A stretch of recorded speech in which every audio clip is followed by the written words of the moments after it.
'cause I don't give a fuck what you say. Yeah, I'ma do shit my way.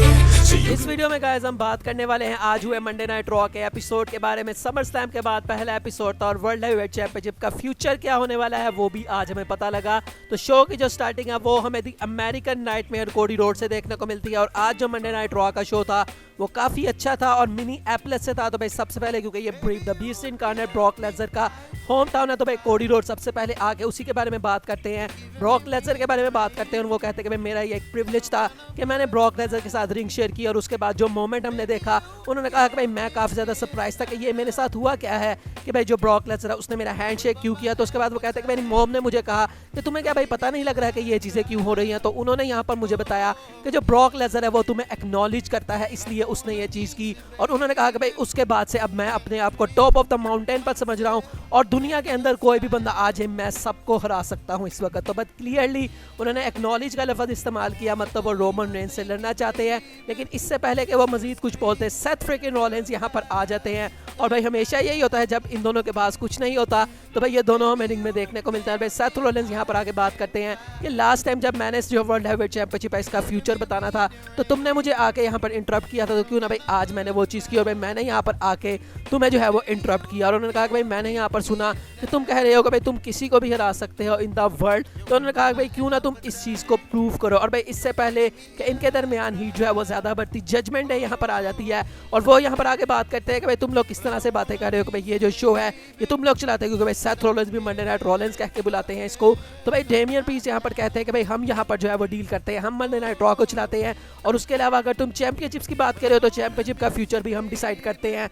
Specially I am the senior money in the bank, तो मैं decide करूंगा कि जो championships है उनका future क्या होने वाला है। और उसके बाद वो कहते हैं कि भाई हमारे पास सब कुछ है, जो रेया रिप्ली है वो मोस्ट डोमिनेटिंग वर्ल्ड चैंपियन है, उसके अलावा जो हमारे डोमिनिक है वो भी चैंपियन, भाई वो कल अपनी चैंपियनशिप भी डिफेंड करने वाले हैं। कोडी तुम कल क्या करने वाले हो, तुम अपने आप को वर्कआउट किस तरह से कह सकते हो। और उसके बाद डोमिनिक इससे पहले कुछ बोलते यहाँ पर भाई फिन बैलर आ जाते हैं और फिन बैलर ने यहाँ पर सेथ रॉलिंस के ऊपर फिर से अटैक कर दिया और भाई 2 on 3 वाली सिचुएशन यहाँ पर हो जाती है और भाई उसको अवॉइड करने के लिए यहाँ पर सैमी ज़ेन आ जाते हैं और सैमी ज़ेन ने यहाँ पर आके भाई जो नंबर गेम्स हैं उनको कंट्रोल किया और इस तरह से भाई इनकी ब्रॉल होती है। और भाई एंड पर जो कोडी रोड्स हैं वो कहते हैं कि भाई क्यों ना तुम लोग भी 3 हो हम भी 3 हैं, तो क्यों ना आज हम एक 6 मैन टैग टीम मैच में जो है वो कम्पीट करें। और भाई मैच तो ये काफी ज्यादा अच्छा था लेकिन भाई सेथ रॉलिंस इस चीज से एग्री नहीं करते, मतलब सेथ चाह रहे होते हैं कि भाई तुम मेरे लिए कोई डिसीजन कर रहे हो, मैं तुम्हारे साथ टैग टीम में नहीं रहना चाहता। तो इस तरह से भाई हमें इन दोनों के दरमियान थोड़ी हीट देखने को मिलती है लेकिन सैमी ज़ेन यहाँ पर भाई पीस मेकर के तौर पर काम करते हैं। तो इस तरह से जो मंडे नाइट रॉ है उसकी स्टार्टिंग काफी अच्छी हमें देखने को मिली। उसके बाद दोस्तों हमें मैच देखने को मिलता है between Chad Gable, Matt Riddle, Ricochet and Tommaso Ciampa और भाई इनमें से जो भी जीतता वो इंटरकॉन्टिनेंटल चैंपियनशिप के लिए गुंथर को फेस करेगा। और भाई ये मैच बहुत ज्यादा अच्छा था। आज वैसे भी जो रॉ का पहला आर था वो कमर्शियल फ्री था तो भाई इस मैच को देखने में काफी मजा आया। यहाँ पर जो मूव था भाई शुरू में तो कुछ समझ नहीं आ रहा था कि भाई कौन किसको मार रहा है, भाई काफी अच्छे हमने मूव देखे। यहाँ पर चारों बंदों का जो सुप्लेक्स था वो काफी मजेदार था और भाई काफी मोमेंट्स इस मैच में थे। सब बंदे अपनी अपनी स्ट्रेंथ दिखाने की कोशिश कर रहे थे कि भाई वो रिंग के अंदर क्या कर सकते हैं। अब मैच के अगर हम रिजल्ट की बात करें तो यहाँ पर जो चैट गेबल है उनको विक्ट्री दी जाती है क्योंकि भाई ये मिनी एप्लेस से आज एपिसोड था और भाई चैट गेबल का भी होम टाउन मिनी एप्लेस है। तो इस तरह से चैट गेबल इस मैच के अंदर जीत जाते हैं। उसके बाद हमें बैक से ऐसे सैमी ज़ेन और कोडी रोड भी देखने को मिलते हैं जो कि कुछ स्ट्रैटेजी बना रहे होते हैं और भाई यहाँ पर सेथ रॉलिंस आते हैं और वो यहाँ पर कहते हैं कि अच्छा तुमने भाई मुझसे पूछे बगैर मैच ऑफिशियल करवा लिया और अब तुम मुझसे पूछे बगैर यहाँ पर जो मतलब कि ये भी कर रहे हो स्ट्रैटेजीज भी बना रहे हो तो भाई मैं तुम्हारे साथ मैच नहीं लड़ना चाहता, सिंपली वो यहाँ पर कहते हैं। और भाई यहाँ पर सैमी ज़ेन जो है वो कहते हैं कि भाई तुम दोनों को भाई अपने जो डिफरेंसेस है उनको साइड पर रखने की कोशिश करनी पड़ेगी क्योंकि भाई जो जजमेंट डे है वो भाई कितनी देर से हम सबको तंग करेगा। उन्होंने कहा कि भाई उन्होंने मेरा जो ब्रदर है, मेरा जो टैग टीम चैंपियन है ओवेंस, उसको इंजर किया और जो केविन ओवेंस है भाई वो कोडी तुम्हारा भी दोस्त है और सेथ तुम्हारा भी दोस्त है, तो क्यों ना भाई हमें केविन ओवेंस के लिए आज सेम पेज के ऊपर रहना पड़ेगा। और ऐसा काइंड ऑफ लगता है कि भाई दोनों कहते हैं कि वी आर कूल और इस तरह से भाई हमें जो चीजें हैं वो दिखाई जाती हैं। उसके बाद दोस्तों हमें ब्रॉन्सन रीड और नाकामुरा का मैच भी देखने को मिलता है।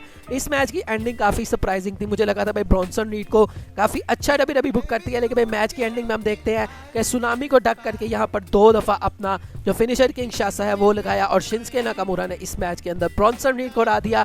उसके बाद हमें बेकी लिंच भी देखने को मिलती है और भाई वो यहाँ पर आकर वही बात करती है किस तरह से वो कितनी देर से उनकी जो स्टोरी लाइन है वो चल रही है और अब फाइनली उनको मौका मिला है। ज़ोए स्टार्क भी यहाँ आ जाती है, वो भी अपनी तारीफें करती है, अपने आप को वो बैडेस्ट भी कहती हैं। शेना बेजदर यहाँ पर आ जाती है और शेना बेजदर कहते हैं कि भाई तुमने अपने आप को बैडेस्ट कहा जबकि मैं बैडेस्ट हूँ, मैंने रोंडा राउजी को भी भाई अब घर भेज दिया। और भाई उसके बाद हमें ज़ोए स्टार्क और बेजदर का मैच भी देखने को मिलता है जहाँ पर बेजदर ने मैच को जो है वो जीत लिया। तो भाई यहाँ पर कुछ इतना खास नहीं। उसके बाद दोस्तों हमें जेडी मैकडोना और फिन बैलर भी बैक स्टेज से देखने को मिलता है। भाई आपस में ये बात कर रहे होते हैं, तभी डेमियन पीस यहाँ पर आते हैं और भाई वो बात करना चाहते होते हैं फिन बैलर से और वो जेडी को कहते हैं कि भाई तुम जाओ, लेकिन फिन कहते हैं कि भाई वो बंदा इधर ही रहेगा क्योंकि भाई मैं उससे 20 साल से जानता हूँ। तो कहते हैं कि ठीक है भाई। तो उसके बाद भाई इनकी बातचीत होती है और डेमियन यहाँ पर कहते हैं कि भाई मैंने जो भी किया, मैं तो भाई तुम्हारी मदद करने आया था, तो तुमने भाई फिर भी तुम जो है वो चीज़ को जीत नहीं सके। लेकिन यहाँ पर जो फिन बैलर है वो इसका उल्टा ही जवाब देते हैं। वो कहते हैं कि हाँ हो सकता है कि मैं तुम्हारी वजह से इस मैच के अंदर नहीं जीता। और ऐसा लगा फिर इनके दरमियान टेंशन आ रही है। रिप्ली यहाँ पर आती है और वो कहते हैं कि भाई बच्चों की तरह लड़ना बंद करो, हम लोग अब बड़े हो चुके हैं और भाई तुम्हें जो है वो अब इन चीज़ों को जो है वो ठीक तरीके से लेके चलना पड़ेगा। और जो फिन है वो कहते हैं कि भाई तुम्हारा ये जो मनी इन द बैंक का ब्रीफकेस है ये हम दोनों के दरमियान में आ रहा है। लेकिन भाई इससे पहले कि वो दोनों कुछ कहते हैं, जेडी मैकडोना भी यही चीज़ कहते हैं कि भाई ये जो फिन बैलर, ये जो तुम्हारा मनी इन द बैंक है ना, इसका भाई तुम्हें कुछ करना पड़ेगा। और भाई वो यहाँ से चले जाते हैं। उसके बाद दोस्तों हमें यह भी देखने को मिलता है कि बैक स्टेज से शिंसुके नाकामुरा का जब इंटरव्यू चल रहा होता है और वो कहते हैं कि भाई मैं अब जो है वो एक अलहदा सा मतलब कुछ करने वाला हूँ, तभी दोस्तों में दिखाया जाता है कि सैमी ज़ेन के ऊपर जेडी मैकडोना ने हमला कर दिया है। मतलब जो जेडी हैं भाई वो कोशिशें कर रहे हैं कि जजमेंट डे के अंदर वो किसी तरह से आ जाएं, तो इसलिए भाई उन्होंने यहाँ पर जो सैमी ज़ेन है उनको टारगेट किया। उसके बाद दोस्तों हमें लुडविग काइजर और ओटिस का भी मैच देखने को मिलता है। ये मैच भी ठीक ठाक था। मैच की एंडिंग में गुंथर इन्वॉल्व हो जाते हैं और उसकी वजह से लुडविग काइजर इस मैच के अंदर विक्ट्री ले लेते हैं। उसके बाद हमें बैक से दिखाया जाता है कि सैमी ज़ेन इंजर हैं और भाई दोनों से पूछा जाता है कि भाई अब फ्यूचर क्या होगा। दोनों बोलने की कोशिश करते हैं तो कोडी भी कहते हैं कि चलो भाई सैथ तुम बता दो। और सैथ यहाँ पर बताते हैं कि भाई जो सैमी ज़ेन है वो अभी क्लियर नहीं है, तो क्यों भाई ये मतलब 2 on 3 मैच होगा और भाई मुझे तो इस बंदे पे भरोसा नहीं है, तो ये मैच एक 1 on 3 मैच होगा। तभी दोस्तों शिंसुके नाकामुरा यहाँ आते हैं और वो कहते हैं कि भाई अगर तुम्हें किसी मदद की ज़रूरत है तो मैं वो चीज़ करने को तैयार हूँ। और इस तरह से शिंसुके नाकामुरा को इस मैच के अंदर ऐड कर दिया जाता है। उसके बाद दोस्तों हमें मिस भी देखने को मिलते हैं और मिस वही आके बात करते हैं कि भाई मेरी कभी रिस्पेक्ट नहीं हुई और एले नाइट ने भाई वो जो बैटल हुई थी वहाँ पर मुझे हैंडशेक करने के बजाय मुझे एलिमिनेट कर दिया। इस तरह से भी वो कहते हैं कि भाई वो मेरी डिसरिस्पेक्ट करता है।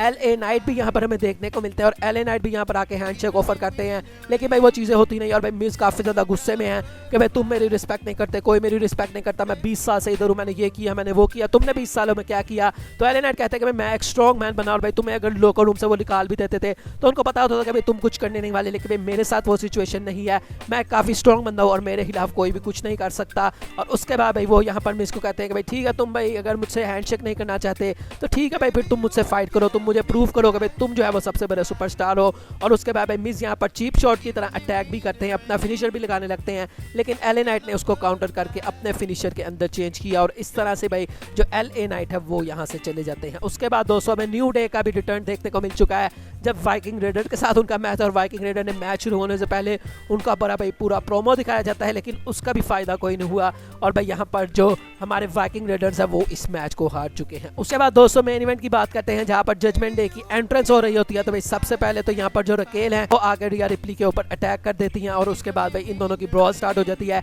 इंडी आर्टवेल और साथ में कैंडिस दरे भी बचाने आती है, उनके साथ भी ब्रॉल स्टार्ट हो जाती है।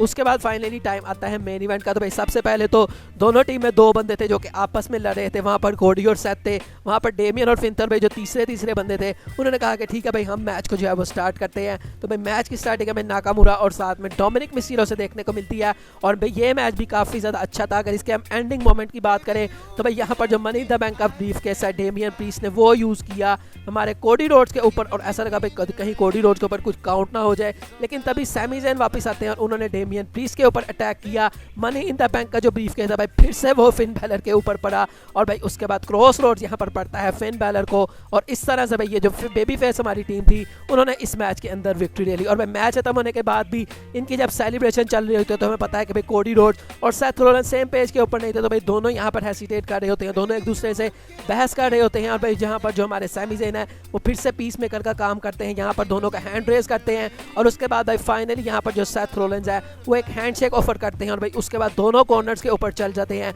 और भाई इस तरह से इनकी सेलिब्रेशन चल रही होती है। अब भाई रिंग के अंदर 3 कॉर्नर्स के ऊपर एक पर सेथ रोलिंस होते हैं, एक पर कोडी रोड्स होते हैं, एक पर सैमी ज़ेन और भाई जो नाकामुरा है वो नीचे होते हैं। और मुझे ऐसा लग रहा था भाई नाकामुरा अपने आप को डिग्रेड कर रहे हैं, वो समझते हैं कि भाई मैं कुछ हुई नहीं, इन दोनों की तो इतनी पॉपुलैरिटी है।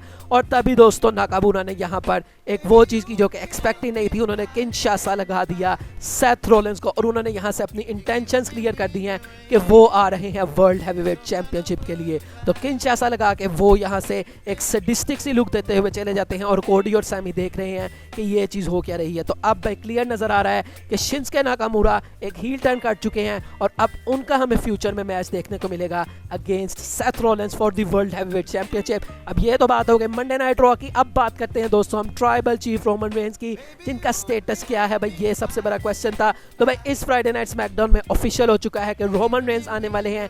हेल टू द चीफ एक सेगमेंट होने वाला है जहां पर भाई सब यहां पर एक्नॉलेज करेंगे जो हमारे रोमन रेंस है उनको। तो भाई इस वीक जो रोमन रेंस है वो फ्राइडे नाइट स्मैकडाउन में आने वाले हैं, ये काफ़ी एक गुड न्यूज़ है। और ये हेल टू द चीफ का सेगमेंट मुझे लगता है भाई काफ़ी ज़्यादा मज़ेदार होगा। बाकी जिमी जे की स्टोरी किस तरह चलेगी वो भी देखने में काफ़ी मज़ा आएगा। बाकी दोस्तों आज की वीडियो यही तक थी, अच्छी लगी हो तो लाइक कीजिएगा, चैनल को सब्सक्राइब कीजिएगा। मिलेंगे नेक्स्ट वीडियो में, तब तक के लिए अल्लाह हाफिज़।